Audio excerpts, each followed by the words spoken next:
அது என்னது ஆச்சரியமான ஒரு விஷயம். ஒட்டகம் குட்டி போட்டு 3 நாள் தான் ஆகுது பாருங்க. கிட்டக்க போதா நிசா, நிசா உதச்சி போடு நிசா, கிட்டக்க போதா நிசா. எப்படி இருக்கு நிசா ஒட்டக குட்டி? பார்த்துருக்கியா அதுக்கு முன்னாடி ஒட்டகம் குட்டியை பார்த்துருக்கியா? படத்தில் தான் பார்த்துருக்கேன், நேரில் பார்த்ததில்ல. இன்னைக்கு பாம்பை கையில் பிடிச்சி பார்த்துட்டேன், ஒட்டக குட்டியை பார்த்துட்டேன். சூப்பரான இதுங்க. ஒரு மாடெல்லாம் இந்த வைக்கெல்லாம் ஸ்டாக் வச்சுருக்காங்க. எல்லாம் இவங்க இடம் தான் போல இருக்கு. செம்மையாக இருக்குது, அந்த என்ஜாய் பண்ணலாம். 100 ரூபாய்க்கு ஒர்த்து டிக்கெட்டுக்கு.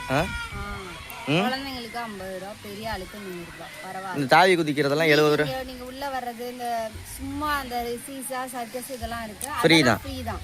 குதிக்கிறது ஒரு கேம் இருக்கு, அதுமே ஃப்ரீ தான். அது தனியாக இது பண்ணால. ஆனால் குழந்தைங்களுக்கு டிக்கெட் 50 ரூபா தானே. சின்ன பிள்ளைங்களுக்கு அந்த கேம் எல்லாம் குழந்தைங்களுக்கு விளையாடுறது. மீன் இந்த பெரிய ஆள் விளையாடுறது இந்த குதிரை ரேஸு, குதிரையில போறது, ஒட்டக சவாரி, இந்த பைக் ஒரு ரேஸ் இருக்கு. அதெல்லாம் பறவை கையில வைக்கிறது, தனியா ஒவ்வொரு பாம்பை கையில பிடிக்கிறது, அதுக்கெல்லாம் ஒவ்வொரு ரேட்டுக்கு ஒவ்வொன்று காசு வாங்கிக்கிறாங்க. பாம்பை பிடிச்சிக்கலாம் சும்மா 20 ரூபா தான், பரவாயில்ல. சரி, ஆசை போட்டுக்கிட்டு நம்ம கிளம்புமா?